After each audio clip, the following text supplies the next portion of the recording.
En l'an de grâce 2018, le duc de Savoie créa, entre autres, son propre podcast. Celui-là même. Depuis, il perdure, traversant le temps comme une épée à deux mains traverse les côtes d'un pourceau. Car, fatigué d'entendre la même soupe servie, encore et encore par de vils faquins sur de fades et disgracieuses vidéos YouTube, il dut innover. Proposant sa parole, parfois grossière, parfois téméraire quelque peu, incisive mais toujours issue d'un vécu, le duc, sur un format plus ou moins long que lui seul décide, en tant que monarque, traite dans son infinie bonté d'une questionnette qui te taraude. Car il est comme ça, notre duc, humaniste, amoureux du vivant, la main sur le cœur, il veille sur son duché. Puisses-tu, ici, passer un bon moment assis en tailleur au coin du feu ou cavalant sur ton fidèle destrier vers de nouvelles aventures. Pose donc cette hallebarde, débarrasse-toi de ton home et nettoie les taches de sang de ce visiteur qui, troublant ta quiétude, s'est vu embrasser le mur afin de savourer pleinement la divine parole. Paix sur terre, mon ami, et allons-y!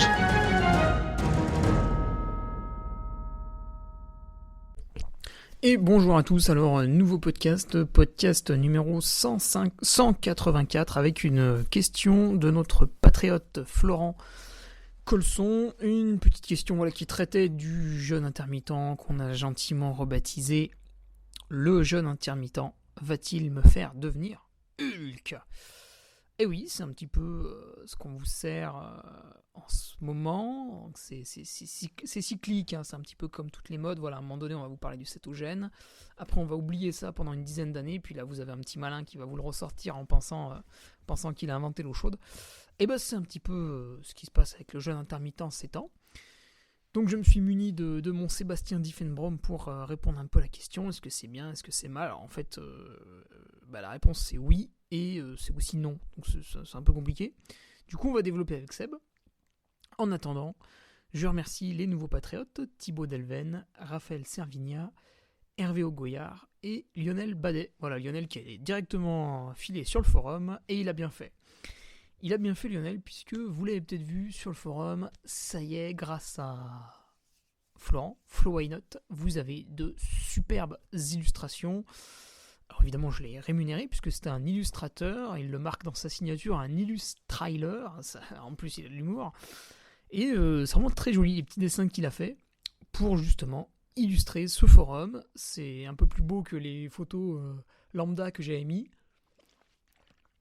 On a des vraies rubriques, références, et voilà, c'est parti. Donc pour les patriotes qui sont pas encore allés sur le forum, franchement profitez-en.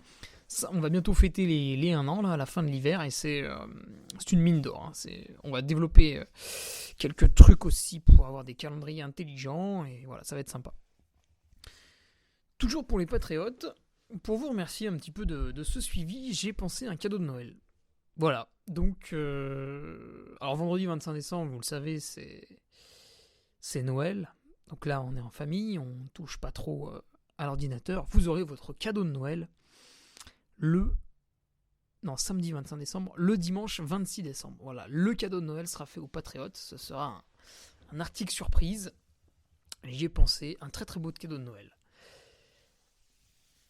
Petit rappel pour le film qu'on a fait avec John Rimbaud sur mon UTMB 2021.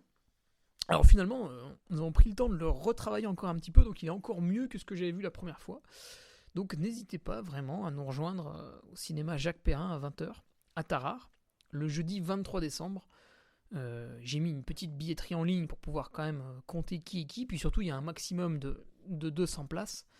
Donc pour ne pas faire de bêtises et arriver à 210 au lieu de 200, pensez bien à prendre votre billet tout de suite. Pourquoi le cinéma à Tarare ? Tout simplement parce que John vient des alentours, puis ils ont répondu sympathiquement à notre appel, et puis surtout voilà, ils nous louent la salle pour un tarif que je considère raisonnable. Alors je savais pas combien ça coûtait de louer une salle de cinéma, mais enfin bon, quand même, on va pas y passer la journée. Donc quand j'ai entendu certains tarifs par certains cinémas, voilà, je ne viendrai pas. Donc je mets le petit lien pour la billetterie dans la présentation. Qu'est-ce qu'on a d'autre ? qu'est-ce qu'on a d'autre? C'est la reprise, hein, cette semaine. Voilà, la petite séance VMA pour reprendre, c'est très intelligent, je conseille vivement. Et, et j'ai pu réaliser quelques autres interviews que je mettrai au gré de l'hiver, avec des personnages assez intéressants qui vont nous parler de leur domaine. Donc ça va venir pour le futur. En attendant, eh bien, je vous laisse sur mon entretien avec Sébastien Diffenbrom, qui est nutritionniste, donc qui vous fait non pas des plans d'entraînement, mais plutôt des plans alimentaires, des plans d'entraînement alimentaire. Et d'ailleurs, hein, pour les patriotes, j'ai enfin réalisé les analyses de sang demandées par Seb pour réorienter justement les menus suivant les carences ou non, hein, ou les trop-pleins aussi. Par exemple, vous pouvez conseiller à quelqu'un de consommer des oméga 3 parce que la plupart des gens en sont carencés et ont une balance oméga 3 oméga 6 qui est déficitaire concernant les oméga 3. Donc c'est un conseil qu'on peut donner à la majeure partie de la population, mais vous aurez toujours des gens, à aller savoir pourquoi, qui ont quand même plus d'oméga 3 que les autres, et pour eux ce conseil ne sert pas à grand chose. Donc des fois c'est pas la peine de se suralimenter de certaines choses, voire même de se complémenter. Et c'est pour ça que j'ai réalisé des études relativement poussées. Alors, pour les patriotes, vous avez vu passer l'ordonnance. Elle était fort bien dodue, tout comme la note. La petite note de 300 €. Hein, voilà, ça aussi, c'est fort bien dodu. Et, eh bien, chers patriotes, vous allez voir les résultats. Vous allez voir ce qu'il en coûte, parce que on pense tous qu'on mange bien. On en est tous convaincus. Bon, vous en avez quelques-uns qui avouent qu'ils mangent mal, parce que vraiment, c'est un désastre, mais... Sinon, globalement, les gens qui mangent, je sais pas moi, 50, 60, 70% bien, vous disent ouais, non, mais c'est bon, moi je mange bien. En fait, c'est une impression, c'est une perception, et ça colle pas forcément avec la réalité. Et puis aussi, vous pouvez avoir deux personnes qui mangent la même chose, et puis il y en a une des deux, son corps fonctionne pas tout à fait pareil. Donc il y a des aliments, elle va pas forcément les stocker, ou alors elle va les stocker en trop grande quantité. Donc voilà, ça vaut le coup d'analyser en profondeur, et même si j'ai perdu, entre guillemets, 300 €, je suis bien excité à l'idée de recevoir cette analyse. Voilà, que je partagerai avec plaisir avec vous sur Patreon. D'autant que je pense qu'il y en a un ou deux qui a fait aussi le même genre d'analyse. Donc ça sera intéressant d'avoir un retour, puisqu'il y aura sans doute des différences. Allez, je vous laisse avec notre spécialiste, le Sebdiff. Voilà, si vous voulez le contacter, parce que vous l'avez trouvé particulièrement intelligent et pertinent et que vous vouliez qu'il vous fasse un petit suivi alimentaire, je vous mets son mail dans la description. Mais sachez que Seb ne fait pas de la garderie, donc si vous n'êtes pas motivé, ne lui faites pas perdre du temps. Voilà, hein, même s'il est rémunéré, ça le gave d'avoir en face de lui quelqu'un qui ne fait pas du tout ce qu'on lui demande. Voilà, c'est pas très intéressant. Il y a d'autres manières de gagner de l'argent que de faire de la garderie ou du chouchoutage un petit peu, hein, comme on le voit parfois en coaching. Il faut chouchouter l'athlète, lui dire qu'il est bon malgré des séances pas très bonnes, etc. Allez, c'est parti, entretien sur le jeûne intermittent. Ah, là normalement c'est bon Seb. Ouais, c'est bon. Alors, la question du podcast, la principale, mais après on en aura d'autres petites. Le patriote Florent Colson me demande si je vais désormais pratiquer le jeûne intermittent, parce que j'ai réalisé un jeûne sur 3 jours avec une décharge et une recharge, donc finalement ça m'a occupé quand même quasiment 9 jours. Et il me demande si je vais pratiquer ce jeûne intermittent. Alors Seb, est-ce que tu peux nous rappeler brièvement ce que veut dire le jeûne intermittent pour ceux qui peut-être ne connaissent pas, et puis voir si c'est intéressant de le faire souvent, pas souvent, qu'est-ce que ça veut dire souvent, etc. Alors, le jeûne intermittent, pour faire simple, ça va être d'avoir son apport calorique qui va être restreint sur une période de temps. On parle souvent de jeûne 16-8, c'est-à-dire qu'on va jeûner sur 16 heures ou 8 heures, on pourrait très bien inverser, et manger sur le reste de la période. Du coup, on a du 16-8, on a du 20-4 qui existe. Ça, c'est le jeûne le plus classique qu'on peut rencontrer sur une journée. Après, on peut aussi faire du jeûne intermittent d'une autre manière, c'est-à-dire un jour par semaine ou 2 jours par semaine, par exemple, on peut imaginer tout un tas de jeûnes intermittents. En fait, le jeûne intermittent, ça va être simplement d'avoir une restriction calorique sur une période de temps. Et donc là, déjà, tu parles pas forcément de pas manger, tu parles d'une restriction calorique. Oui, souvent, quand on le fait, par exemple, sur 1 ou 2 jours dans la semaine, on peut se permettre de faire une restriction calorique. Souvent, on parle de 500 calories chez les femmes, 600-700 calories chez les hommes, pour des personnes sédentaires.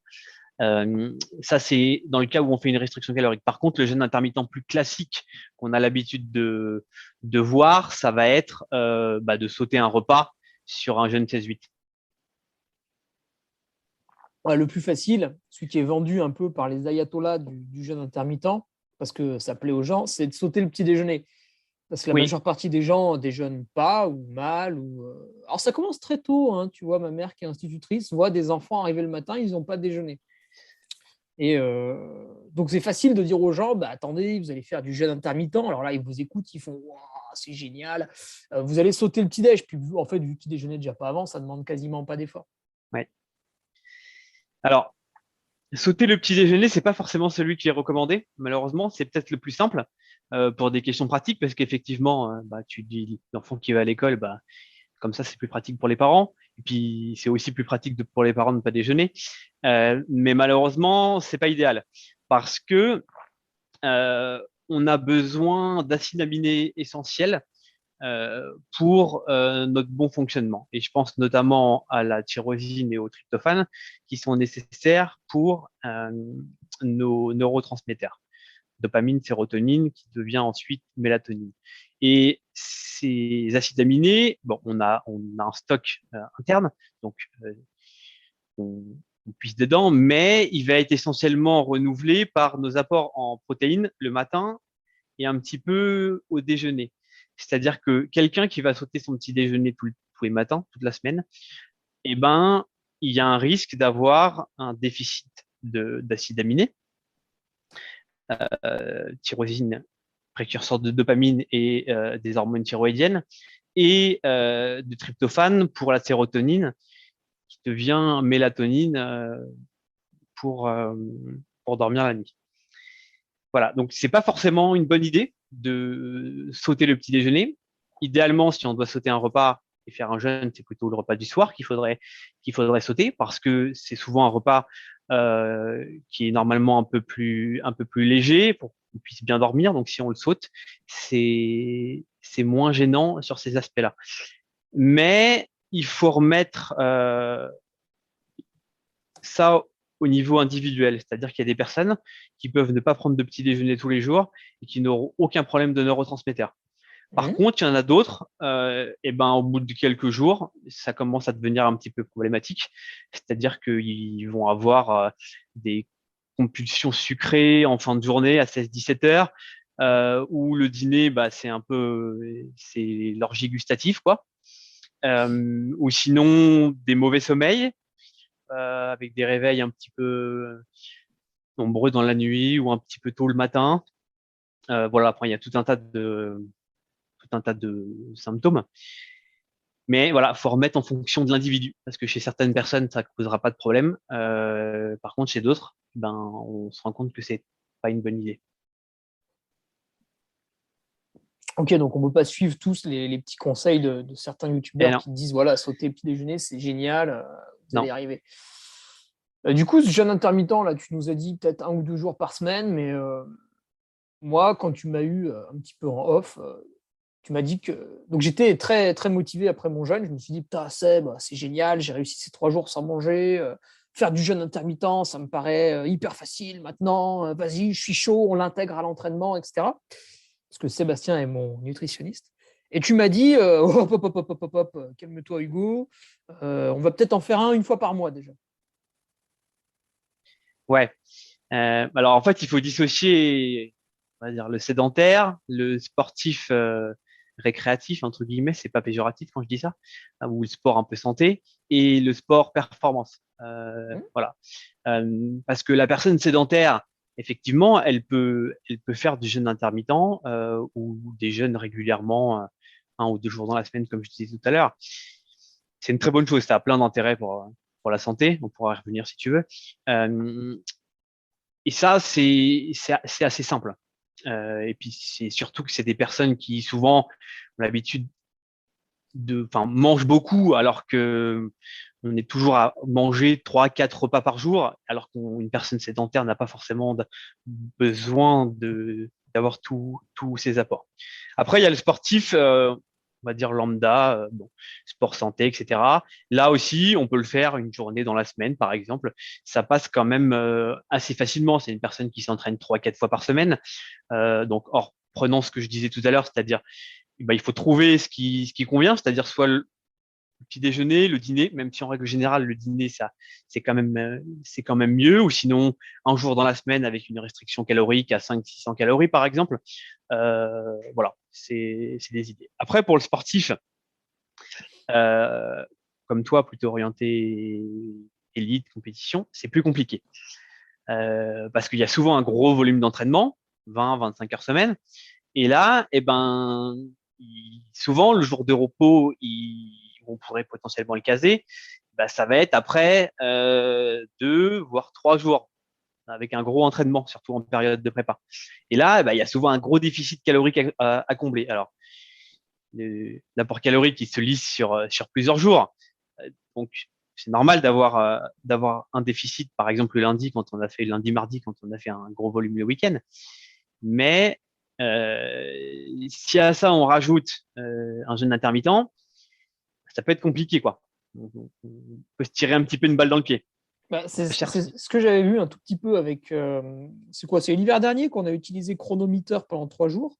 Ouais, Donc, tu m'as demandé de noter tous mes apports alimentaires dans le petit logiciel ouais. Et le et tu sport, m'as ouais. demandé aussi de noter les heures de sport, ce que c'était comme sport, l'intensité, etc. Et donc, le logiciel faisait un petit calcul entre ce que j'apportais et ce que je dépensais. Il y a eu un jour d'entraînement, genre 2 fois 2 heures, une deuxième journée d'entraînement encore 2 fois 2 heures, et le troisième jour, c'est un jour de repos. Et en fait, j'ai mangé significativement la même chose sur les 3 jours, et finalement, le jour de repos a seulement permis de réatteindre l'équilibre. Ouais. Donc si ce jour de repos, on aurait fait un jeûne intermittent, paf, on aurait été couillonné et Ouais, sinon, après, il faut que tu recompenses sur ou alors il encore aurait fallu faire de les deux très jours. très gros repas, ce qui est possible avec moi parce que je digère très bien, de très très gros repas à partir du midi, quoi. Ouais, mais voilà, après, Mais le matin aurait été dur, hein. c'est aussi plus compliqué, quoi. C'est que bah il faut réussir à assimiler. Toi, tu as quand même une bonne capacité digestive, c'est vraiment pas le cas de tout le monde. Ouais, puis j'ai Et un bel appétit, hein. Tu me mets face à des ouais, grosses assiettes. Je mais suis c'est vraiment aussi, un gros enfin, mangeur depuis toujours, hein. du coup, c'est là où tu perds un peu l'intérêt parce que l'intérêt de sauter un repas, ça va être de justement mettre un peu au repos ton système digestif, faire de l'autophagie, etc. Et là, eh ben, pour contrer ce phénomène d'apport calorique, tu vas beaucoup manger pendant 2 repas, potentiellement, bah, même si tu as des facilités à digérer, bah, c'est aussi quand même plus compliqué et plus long à digérer. Donc, d'un côté, tu as des avantages, mais tu les contrebalances par des inconvénients. Donc, c'est pas forcément intéressant. Mmh. Par contre, dans une période plus creuse, là où tu pourrais t'entraîner un petit peu moins, oui, pourquoi pas. Ouais, Tu vois. voilà. Par exemple, là, donc j'étais au téléphone avec mon entraîneur Patrick Bringer, et en gros, jusqu'à début janvier, on va pas trop s'exciter, on va rester dans l'aisance. Alors, il y aura des toutes petites courses, tu vois, mais des crosses, des trucs comme ça. Il y aura des entraînements à intensité élevée, mais on va pas repartir dans des sauvageries de 6-8 heures vélo, etc., ou pareil à pied. Donc, j'aurai du temps pour récupérer, m'étirer, tout ça. Et donc, normalement, j'aurai aussi une dépense calorique qui sera quand même moins élevée. Ouais, Et alors, ce serait donc, selon toi, une bonne période pour oui. faire pour faire un peu plus de jeûne intermittent, justement. Ouais, une fois par semaine, par exemple, je pense que c'est c'est Mmh. c'est une bonne idée, ouais. Euh, c'est une bonne idée. Après, là où il y a le plus d'intérêt pour le jeûne intermittent, c'est clairement chez des personnes qui sont plutôt sédentaires, qui ont de la résistance à l'insuline, qui ont du diabète, qui ont une stéatose hépatique. Enfin voilà, je vais pas rentrer dans tous ces détails-là, ou une inflammation de bas grade à traiter. Là, ça a vraiment un intérêt d'aller chercher des choses comme ça. Ça permet de relancer le métabolisme. Chez un sportif, c'est quand même assez rare d'avoir ce genre de problèmes métaboliques. Du coup, c'est moins intéressant. Par contre, ça va être intéressant sur la partie, ben, on remet un petit peu au repos le système digestif parce que chez le sportif, surtout d'endurance et d'ultra-endurance, il est quand même très, très sollicité. Et puis, bah, ça va stimuler l'autophagie. L'autophagie, c'est la cellule qui se nettoie, entre guillemets, on va dire, pour simplifier. C'est un système d'auto-nettoyage. Et donc, tu vois, ce que disait Florent, c'est que il s'entraîne pas le lundi, son jour off, voilà. Donc, bon, bah, c'est quelqu'un qui a un travail récurrent, quoi. C'est un peu le même toutes les semaines. Donc, le Oui, lundi, voilà, c'est son jour off, pas de sport. Et évidemment, bah, il en a profité tout le samedi, dimanche pour faire de nombreuses heures, enfin, en tout cas, quand c'est nécessaire. Donc, ce qu'il dit, c'est est-ce que selon toi, c'est intelligent de placer un jeûne intermittent ce jour-là? Du coup, la réponse, c'est que pas du tout. bah, pas du tout chez beaucoup de monde, mais ça peut passer chez certains. Mhm. Voilà. Je crois qu'il Euh, le fait déjà. d'accord.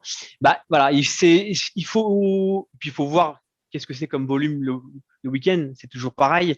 Euh, et le reste de la semaine. Parce que si le mardi, mercredi, ça reste des séances avec pas trop de volume, bah, ça va se rééquilibrer. Et donc, du coup, c'est pas forcément gênant. Mhm. C'est pas forcément gênant. Il faut vraiment l'individualiser, je pense. Parce que dire à tout le monde, tous les lundis, soir, vous mangez pas, je pense qu'il y en a beaucoup qui vont se tirer une balle dans le pied et ça va tenir quelques semaines, mais ça fonctionnera malheureusement pas chez grand monde. Ouais, ok. Et Voilà. alors l'individualiser, comment la personne, elle pourrait réfléchir pour l'individualiser? Bah, je dis souvent, il y a un bon indicateur, ça reste la faim. Ouais. Euh, la faim, bon, sauf chez des personnes, comme je disais tout à l'heure, sédentaires qui ont des problèmes métaboliques, mais chez le sportif, en général, ça marche quand même assez bien. C'est-à-dire que la personne, si elle a faim, c'est que potentiellement les apports sont pas assez importants. Très souvent, euh, vous poserez la question quand vous faites un gros volume, bah, le samedi, dimanche par exemple, vous remarquerez que souvent lundi, voire jusqu'au mardi, on a quand même un appétit on a un peu plus d'appétit, on a envie de manger. Et bah, clairement, le corps, il a puisé dans les ressources pendant le bloc du week-end et bah, il faut le recharger. Donc la faim, ça reste quand même vraiment un bon indicateur. Et après, il y a les autres indicateurs. Il y a le sommeil, il y a des troubles, comme je disais, en fonction de si on manque de neuromédiateurs, c'est-à-dire que on est moins patient, un peu plus irritable, fatigué.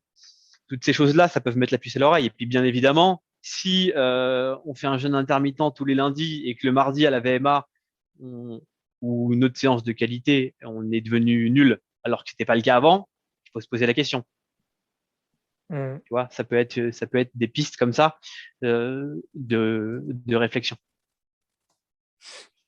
Donc, il faut vraiment, tu vois, par exemple, tu vois, euh, je me remettais du jeûne, là, c'est quoi, le mardi où j'ai remangé correctement. Mm. Donc, pour ceux qui veulent plus d'informations, j'avais tout détaillé sur le Patreon.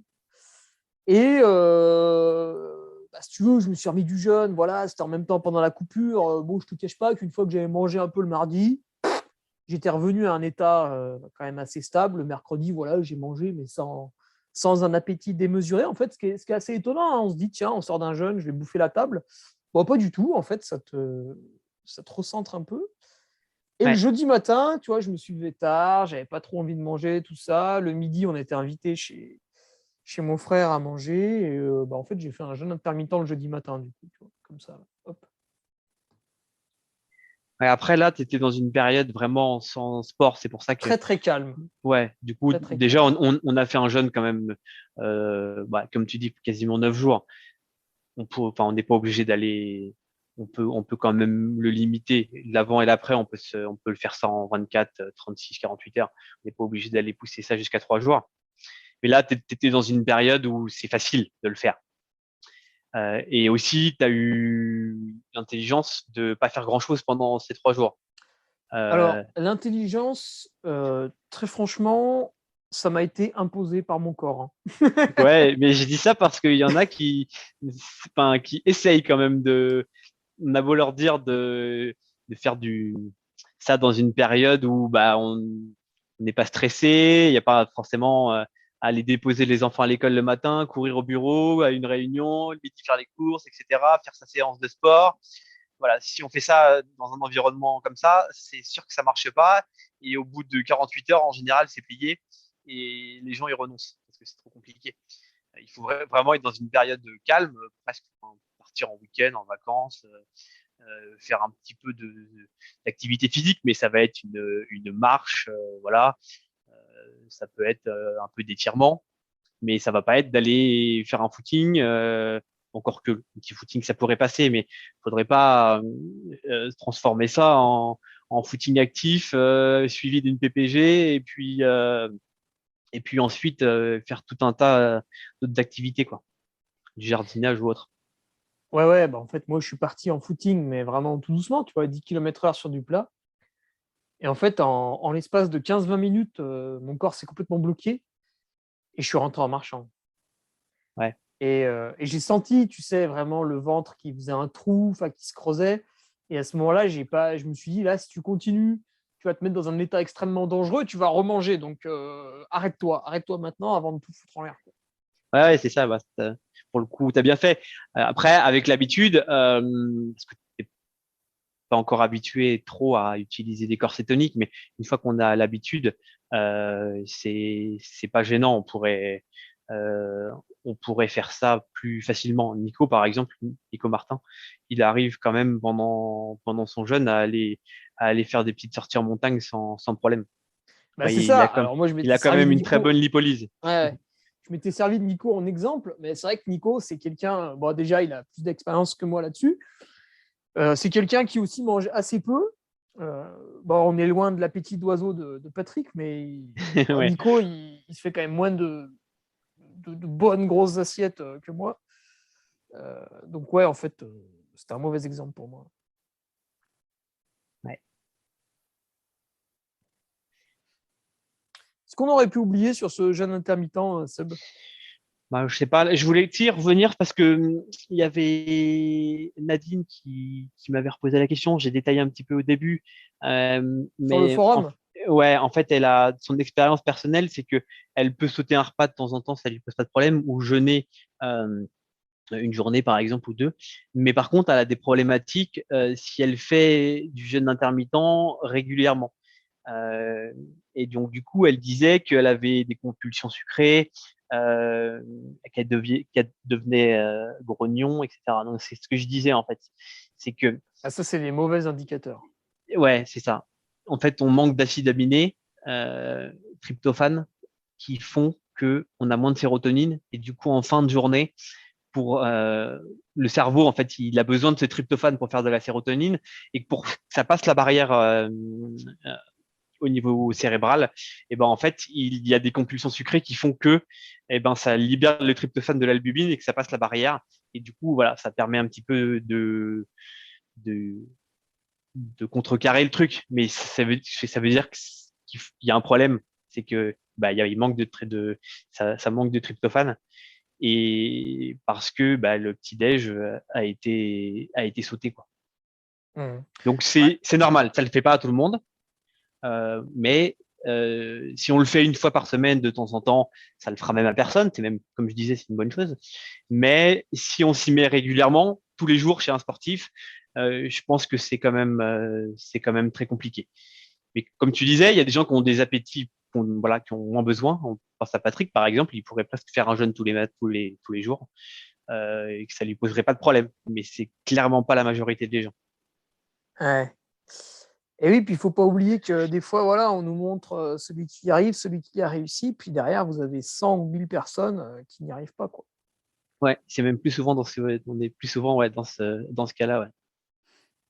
Et qu'est-ce que je voulais dire d'ailleurs par rapport à ça? Oui, parce qu'en fait, au final, c'est pas tant la privation de calories qui est le problème, c'est la privation de ce que contient les calories. Ouais. C'est-à-dire, tu vas Bah, pas, il y a tu quand vas même pas les être deux parce mal. que Ouais.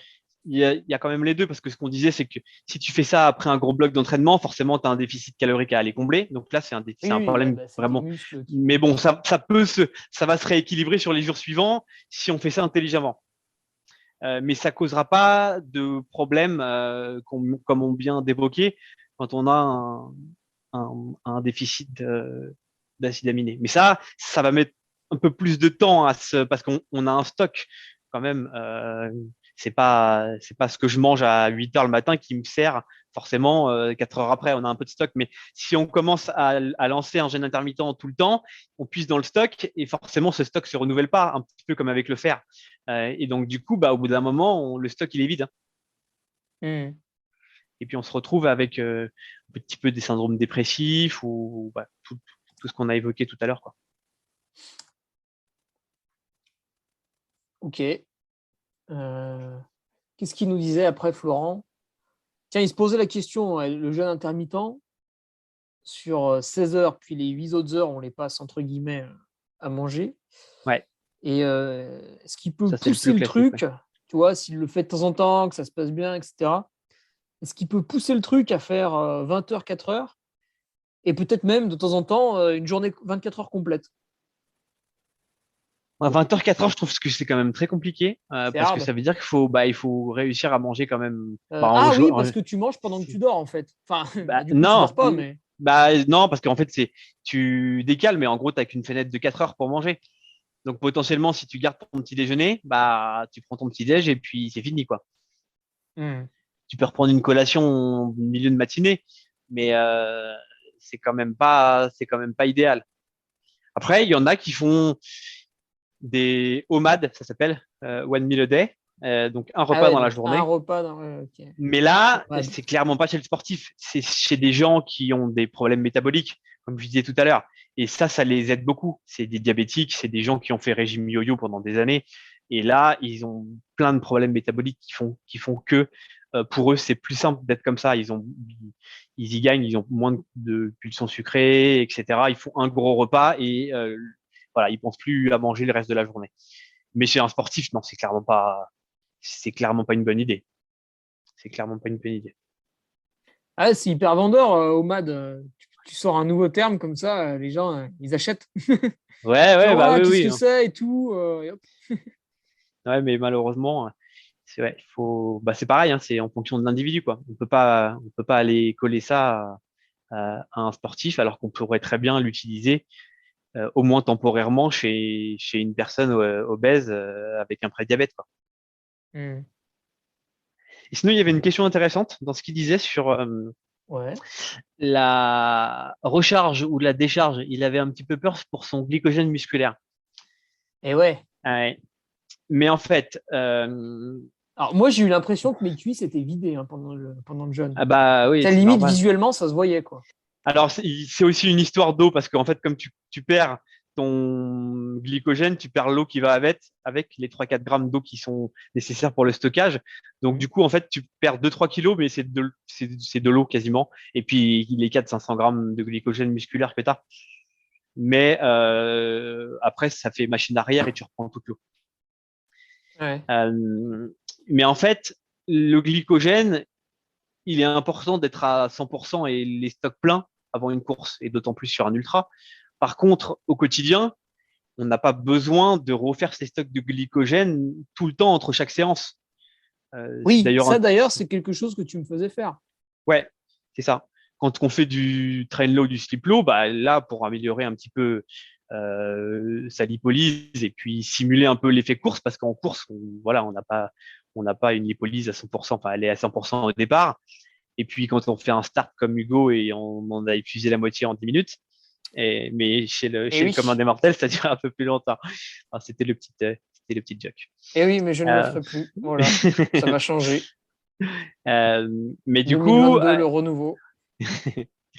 on, à l'entraînement, on n'a pas besoin de refaire ses stocks de glycogène à 100%. En général, en 48 heures. Si on a fait une grosse déplétion, c'est re-rempli. Donc même si on fait un petit jeûne, bah forcément oui, ça va mettre un petit peu plus de temps à se remplir. Mais la séance d'après, même si par exemple on fait ça, on jeûne un peu le lundi, le mardi si on a une VMA, c'est pas une séance qui dure 1 heure et demie, 2 heures, qui vide les stocks. On en a un peu besoin, mais en général c'est une séance qui dure 45 minutes, 1 heure.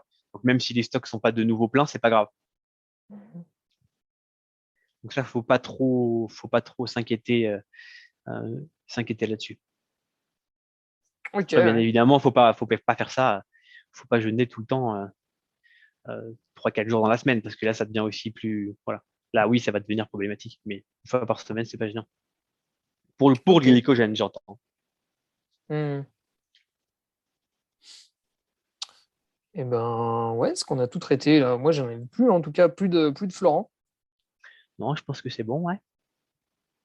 Et est-ce que toi, Seb, dans ton travail de nutritionniste, quand tu prends des sportifs ou peut-être simplement des gens qui veulent guérir d'une maladie un peu sournoise ou des choses comme ça, qui ont besoin d'un rééquilibrage alimentaire, est-ce qu'ils arrivent en te disant ah putain, j'ai lu le jeûne intermittent, ça a l'air d'être la baguette magique et tout. Est-ce que c'est quelque chose qui revient pas mal dans l'esprit tu vois, de la moyenne, j'ai envie de dire? Ouais, ça revient régulièrement. C'est un peu le cliché, Effectivement, non? ouais, ça revient, ouais, ça revient quand même assez souvent, même dans mon entourage, dans ma famille, il y en a qui le font, ils savent pas trop pourquoi ils le font. Voilà, c'est comme ça, c'est un peu.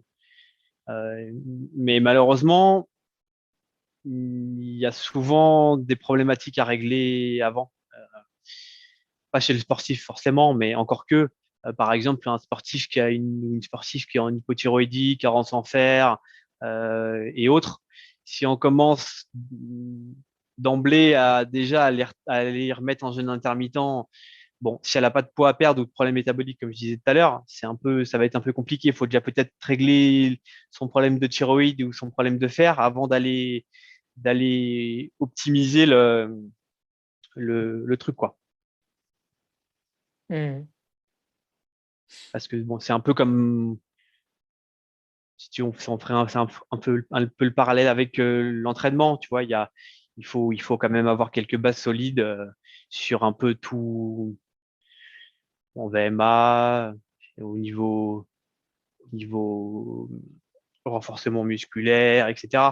On se lance pas comme ça. On se dit demain, je vais aller faire du TMB alors qu'on n'a pas les bases, quoi. J'exagère un peu, j'extrapole un peu, mais Ouais, voilà. oh, il y en a qui se posent la question. Ouais, non, ouais, bah, du coup, il y en a qui se posent pas de questions, qui font du OMAD, ce que je disais tout à l'heure, One Meal a Day, alors ils ont des carences de tous les côtés et qu'il y a rien, enfin, voilà. Du coup, ça mènera à rien. Hmm. Ça mènera à rien. Ça ne fera qu'empirer un peu tous les symptômes que j'ai décrits tout à l'heure. Voilà. Ouais, et puis il y a la manière de faire. Alors, pour peut-être brièvement revenir tu vois, sur le jeûne là, qui te permet d'être en autophagie et nettoyer un peu ton corps et tes cellules, il y en a plein, ils se disent oh, bah ouais, putain, c'est génial et tout, je vais le faire. Alors, ils mangent comme des gorées le reste du temps parce qu'ils n'ont pas une éducation alimentaire qui est exceptionnelle. Puis ils se disent oh, tiens, je sors la baguette magique, hop, demain, je mange pas, ça fait un petit clean-up. Et en fait, déjà, c'est assez biaisé parce que si tu as bien mangé toute la semaine, c'est quand même pas très dur de rien manger le dimanche.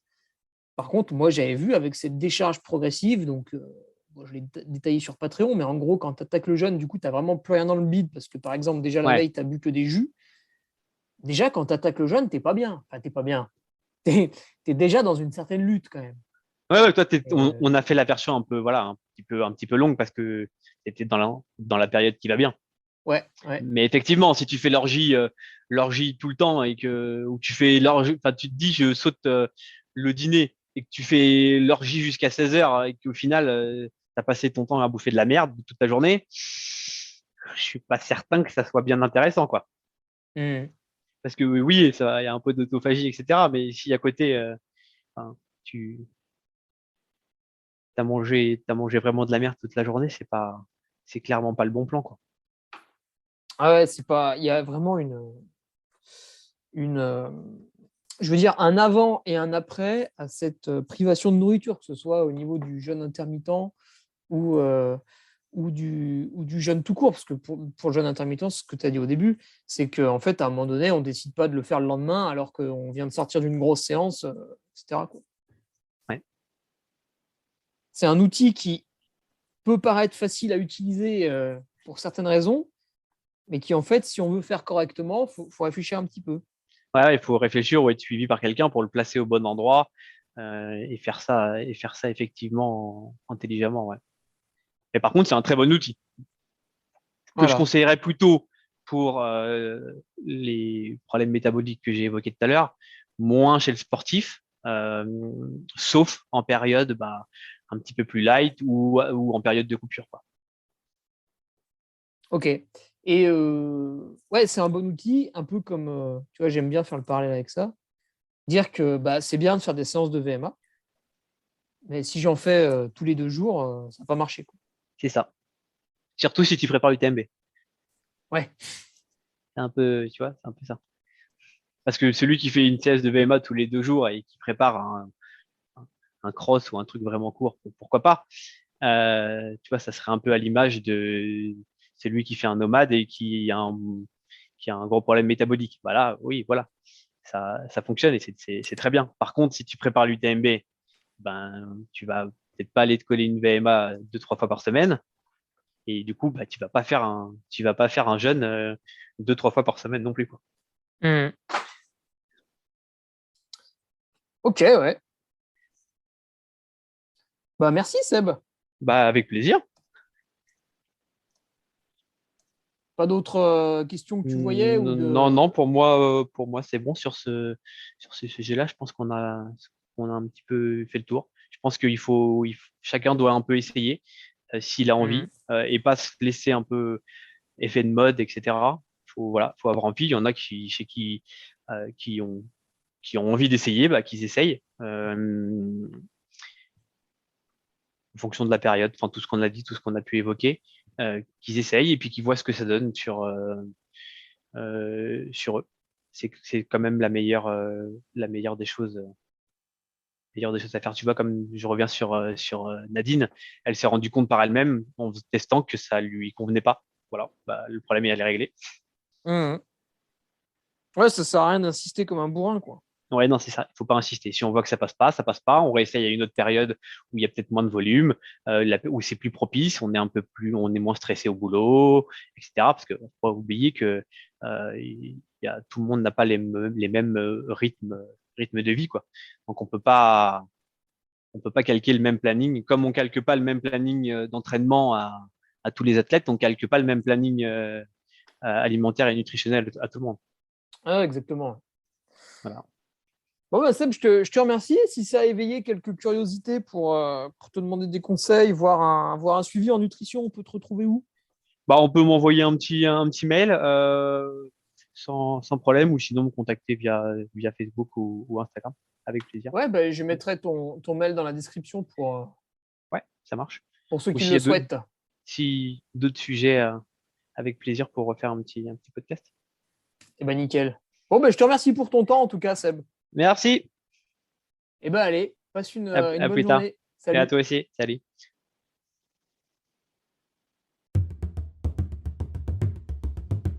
Tu viens d'écouter le podcast du Duc de Savoie. Si tu souhaites approfondir avec de pertinents articles d'éminents spécialistes, rejoins le Patreon. Tu feras ainsi partie en tant que fidèle patriote de la très prestigieuse Duke Army. Si l'humour est ton leitmotiv et que tu n'as peur de rien, viens sur l'Instagram. Si tu veux espionner le Duc, car tu es vil et sournois, son Strava est également à ta disposition. Enfin, si tu es vieux, presque sénile et ou débute dans les réseaux sociaux, contente-toi de suivre sa divine page Facebook, les liens sont dans la description. Que Dieu te garde et à la semaine prochaine.